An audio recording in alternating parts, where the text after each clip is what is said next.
इस प्रसंग को सुनने के बाद आपकी समस्याओं का हल ना हो जाए तो फिर कहना। बड़ा अद्भुत प्रसंग है, ध्यान से सुनिएगा, पूरा सुनिएगा। हरे कृष्ण दोस्तों, मैं हूं अनुज शर्मा। एक बार एक भिक्षु था, ट्रेन में भीख मांगता था। रोज नई सवारी आती थी, सबके सामने जाता, भिक्षा मांगता, कोई देता कोई नहीं देता। एक दिन उसी ट्रेन में एक सेठ बैठा हुआ था। भिक्षु को लगा कि ये तो बड़ा सेठ लग रहा है, सूट बूट पहने हुए, इससे भिक्षा मांगता हूं, कुछ ज्यादा मिलेगी। गया भिक्षु उसके पास, जाकर बोला, सेठ जी। सेठ ने कहा कि मैं भिक्षा दे दूंगा, लेकिन बदले में तुम क्या दो? भिक्षु बोला, जी मैं तो भिखारी हूं, मैं क्या दूंगा? मैं तो आपसे मांगने आया हूं, मैं क्या दे सकता हूं? सेठ बोला, जब किसी को कुछ दे नहीं सकते तो मांगने क्यों आए हो? जो किसी को कुछ दे नहीं सकता उसे मांगना भी नहीं चाहिए। जिस दिन देने लायक हो जाओगे उस दिन मांग लेना, उस दिन दूंगा तुम्हें। भिखारी चुपचाप देखता रहा।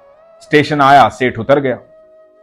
भिखारी के दिल में यह बात उतर गई कि जब किसी को कुछ दे नहीं सकते तो मांग क्यों रहे?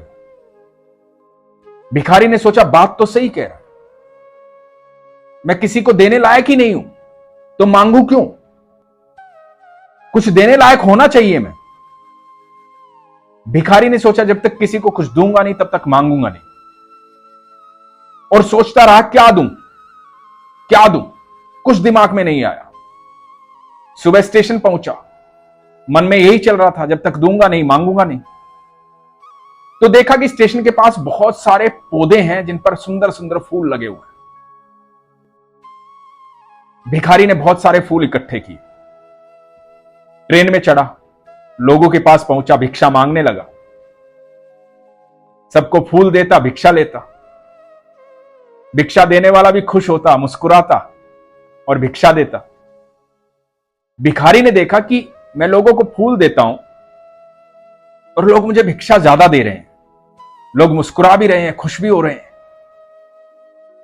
ये तो उस सेठ ने सही बात कही थी, लेने के लिए देना पड़ता है। बड़ी अद्भुत बात थी। तो ऐसे ही सिलसिला चल रहा था। एक दिन फिर ट्रेन में चढ़ा और उसने देखा कि वही सेठ बैठा हुआ है। सेठ के पास पहुंचा, कई दिनों से इंतजार कर रहा था कि सेठ आएगा तो उसको बोलूंगा। पहुंचा सेठ के पास, सेठ को बोला कि आज मेरे पास देने के लिए है, ये लीजिए फूल और मुझे भिक्षा दीजिए।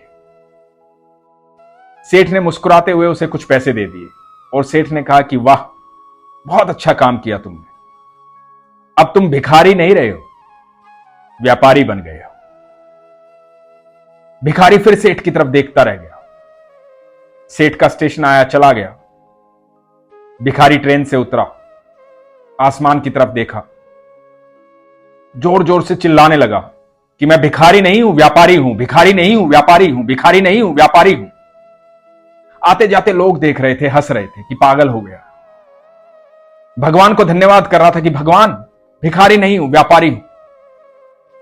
2 साल बाद स्टेशन पर 2 लोग खड़े थे, सूट बूट पहने हुए। पहले व्यक्ति ने दूसरे की तरफ देखा और कहा कि पहचाना? तो दूसरे व्यक्ति ने हाथ मिलाया और कहा कि हम शायद पहली बार मिल रहे हैं। तो पहले व्यक्ति ने कहा कि नहीं, हम तीसरी बार मिल रहे हैं। तो दूसरे व्यक्ति ने कहा कि हम पहले कब मिले? तो पहले व्यक्ति ने कहा कि मैं ट्रेन में भिक्षा मांग रहा था और आपने मुझे सिखाया था कि जब तक देना नहीं जानते हो तब तक मांगना मत, पहले देना सीखो फिर मांगना। ये प्रकृति का नियम है। बीज बोओगे तभी पेड़ उगेगा, तब फल लगेंगे, तब आपको फल की प्राप्ति होगी। पहले देना सीखो। उसके बाद मैंने आपको फूल दिया, दूसरी बार मिला, आपने मुझे भिक्षा दी और आपने मुझे मेरा ज्ञान करवाया। आपने कहा कि मैं भिखारी नहीं, व्यापारी हूं। बस वो दिन था जहां मुझे ज्ञात हुआ कि ईश्वर ने मुझे इस धरती पर भेजा क्यों। उससे पहले मैं अपने आप को भिखारी ही समझता था, मुझे मेरा ज्ञान नहीं था। आपने मुझे वो ज्ञान दिया। मैंने पहले फूल तोड़ करके धीरे धीरे व्यापार शुरू किया, फिर अपनी क्यारी लगाई। आज मेरे बगीचे हैं, मैं फूलों का व्यापार करता हूं। और ये शिक्षा आपने मुझे दी थी। दोस्तों, ये बड़ी अद्भुत बात है। भगवान आपको संदेशे भेजते हैं किसी न किसी के जरिए। आपको संदेशे समझ में आने चाहिए।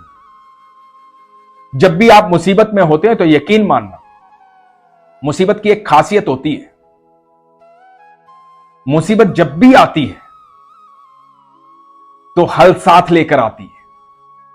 समस्या एक होगी, हल कई सारे होंगे। लेकिन समस्या की दूसरी खासियत यह होती है कि जब समस्या आती है तो दिमाग काम करना बंद कर देता है। वहां पर जब आप ईश्वर के बंदे होते हैं, संतुलित होते हैं, सरल होते हैं, भगवान पर विश्वास रखते हैं, तो आपका दिमाग काम करना शुरू कर देता है और आपको सारे हल दिखाई देने शुरू हो जाते हैं। आपके अंदर हमेशा स्थिरता और सहजता होनी चाहिए। हर समस्या अपना हल लेकर आती है, इसलिए आज के बाद जब भी समस्या आए घबराना मत। ईश्वर को याद करना और देखना कि हल कहां है।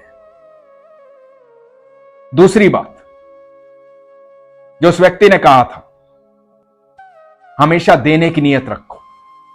जब आपकी देने की नियत होगी तो आपको खुद ब खुद प्राप्त होना शुरू हो जाएगा। यह प्रकृति का नियम। आपके अंदर देने का भाव होना चाहिए। आप यकीन मानना, जब आपका देने का भाव होगा तो ईश्वर कभी भी आपको ऐसी स्थिति में नहीं आने देगा जहां आपको किसी के सामने हाथ फैलाने पड़े। और एक दूसरी बात जो उसने कही थी वो ये कि आप अपने आप को पहचानो। आप साधारण नहीं हो, ईश्वर की संतान हो। ईश्वर ने आपको किसी मकसद से यहां भेजा। हारो मत, घबराओ मत, पहचानो अपने आप को। यदि आपको लगता है कि आप ऐसी परिस्थिति में जहां आप दुखी हैं, परेशान हैं, या तो उसको हल करो या फिर अपनी परिस्थिति को बदल डालो। क्योंकि आपका मकसद इस धरती पर आकर के रोना नहीं है, बिलखना नहीं है, दूसरों की बातें सुनना नहीं है, एक सफल कार्य करना है। इस यात्रा का संपूर्ण फायदा उठाना है। इस पृथ्वी पर आए हो, इस पृथ्वी को देखो, निहारो, आनंद लो।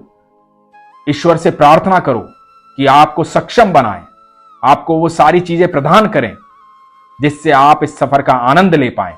वो कैसे होगा? जब आप अपना मन शांत करोगे, अपनी समस्याओं का खुद से हल करोगे। क्योंकि आपकी समस्याओं का हल सिर्फ आपके पास है और किसी के पास नहीं है। यह आपको सोचना पड़ेगा कि ईश्वर ने क्या संदेश दिया है मेरे जीवन के लिए। ये जो कहानियां, ये अनुभव मैं आपको सुनाता हूं, इन अनुभवों में बहुत सारे सवालों के जवाब होते हैं। उन जवाबों को तलाश करो, अपने विश्वास को मजबूत रखो, अपना ख्याल रखो। हरे कृष्ण।